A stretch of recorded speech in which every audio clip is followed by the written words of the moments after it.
Մայիսի 4-ին Գարեգին II ամենայն հայոց կաթողիկոսը Մայրաթոր Սուրբ Էջմիածնում ընդունեց Ֆրանսիայի Մարսել քաղաքի քաղաքապետ Բենուա Պայանի գլխավորած պատվիրակությանը։ Պատվիրակության կազմում էին Մարսելի քաղաքային իշխանության եւ հայ համայնքի ներկայացուցիչներ։ Հանդիպմանը ներկա էր Հայաստանում Ֆրանսիայի Հանրապետության արտակարգ եւ լիազոր դեսպան Օլիվիե դը Կոտինյին։ Հանդիպման ընթացքում վեհափառ հայրապետը ընդգծեց, որ Մարսելից եկած պատվիրակության այցը Հայաստան եւ Մայրաթոր Սուրբ Էջմիածին հայ ժողովրդի համար այս բարդ ժամանակներում եւս մի դրսեւորումն է հայ-ֆրանսիական բարեկամության եւ Ֆրանսիայի իշխանությունների կողմից ցուցաբերվող զորակցության։ Հայոց հայրապետն անդրադարձավ Մարսելի քաղաքային իշխանության եւ հայ համայնքի սերտ գործակցությանը։ Գոհունակությամբ արձանագրեց, որ հայոց ցեղասպանությունը վերապրած մեծ թվով հայորդիներ ժամանակին ապաստան են գտել նաեւ Մարսել քաղաքում, որտեղ եւ կազմակերպել են իրենց ազգային հոգեվոր կյանքը, օգտակար ներդրում բերելով իրենց ապաստանած երկրի առաջընթացին։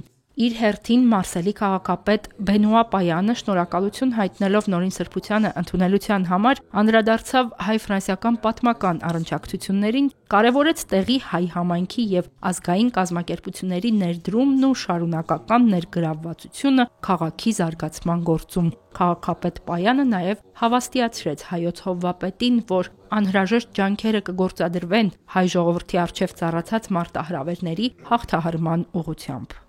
Էրմինե Հակոբյան, Վռամ Խանամիրյան, Եկեղեցական կյանք։